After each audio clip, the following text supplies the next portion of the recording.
Hi everyone, it's Sunny. It's almost the end of May, which means the end of spring, which means summer, which means June, which means half the year will already be over. Time flies. So since spring is ending, I thought this week I should catch up a bit on some of the spring anime that has come out. I can't go through everything, but I'm going to watch some of the series that I've already started. And please let me know if you have any spring 2024 anime suggestions to check out. Let's go!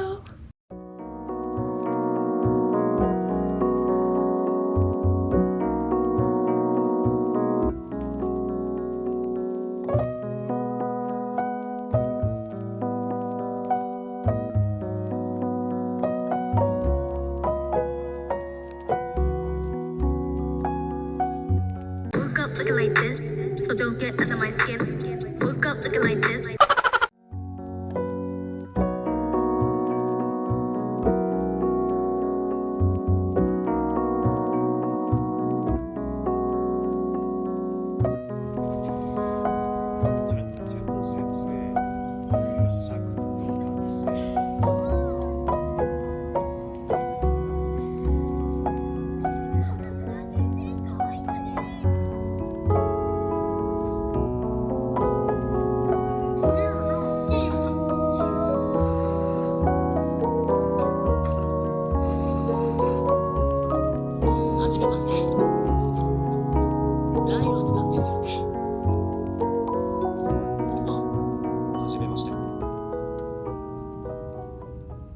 So recently I've caught up with Dungeon Meshi and I really love it. I started it at first for the dungeon food and I wasn't sure how it's going to feel after the tone of the series kind of shifted, but it was really great. Like the pace of the story really picked up and the world building was so sinister and interesting. And all of the characters are so fun as well. And the comic relief is done super well. The fight scenes in episode 17 were so intense and so well animated and well paced. I totally forgot that they could actually be revived in the dungeon. It was really cool. Oh my gosh, I don't want the series to end.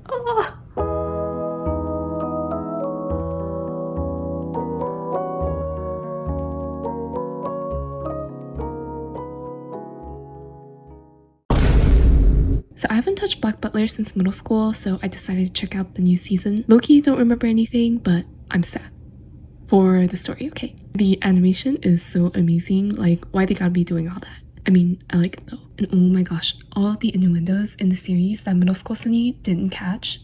I also watched Kaiju number 8. I read a bit of the manga before, but there were many chapters out at the time, so I stopped. I'm really loving the color grading and the vibe, like the comic relief, sound direction, kaiju designs, animation of fights, and the guts and blood spilling out. I'm normal, I promise. Also finally realized that Kafka's name is a reference to the Metamorphosis by Franz Kafka because of his transformation in the series. I only have 2 brain cells and they're struggling. Anyway, I can't wait for Kikoru's giant weapon.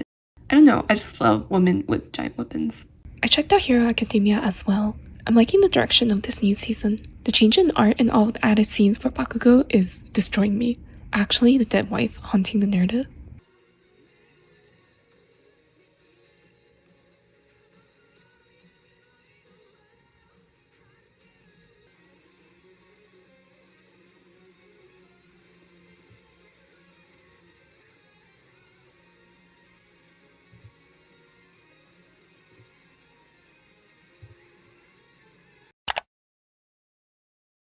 So a while ago, my first video, I started reading The Darkest Minds, and it took me about a month to get through the first few chapters, but after a bit, it finally picked up for me and I finished the rest of it in one day, and then I ended up speed reading through the second and third books this week. I'm pretty tired. In this book, teenagers across the US mysteriously develop these abilities and are detained by the government.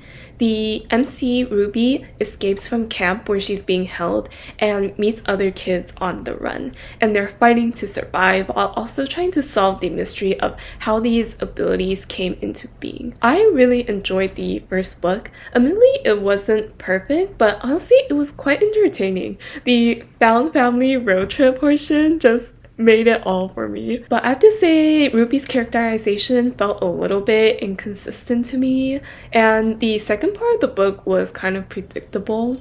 But then again, I do have a PhD in love triangles, romantic subplots, and narrative drivers. Objectively speaking, the first book is probably a 3.5 out of 5, but subjectively, it was enjoyable enough, especially in the middle, for me to bump it up to like a 4. The second book kind of felt like I was reading New Moon from the Twilight series. All of the Ruby and Liam mood swings kind of killed it for me, and it's probably like a 2.5 out of 5. And the third book was a 3 out of 5. I felt like there was no communication between Ruby and Liam, and Cole and Clancy's characters could have been handled much better. And the final revelation of the cause of these abilities was also not too interesting for me. I feel like I read too many apocalyptic stories, so it feels like I read this somewhere before, I don't know. But I really love the secondary characters like Chubbs, Zoo, Vita, etc. And when I read the first book, I also got excited and checked out the movie. I ended up watching it in 2 times speed because, I don't know, I'm a cringer. And the movie is a 2 out of 5 for me.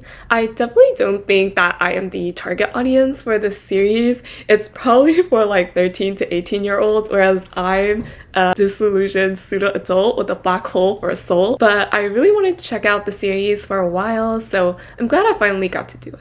I started the Foxhole course today, and I'm only about 11% of the way through, but oh my gosh, this is giving me like the troubled teen, mafia, Haikyuu, AU vibe of my dreams. It's kind of an odd mishmash, but I like that. And they're orange. So that wraps it up for this week. I don't know if I'm excited for summer or what, but I usually don't consume this much content in 1 week. So here are some clips of me finally touching some grass. Thank you so much for watching and hope to see you in the next one. Bye!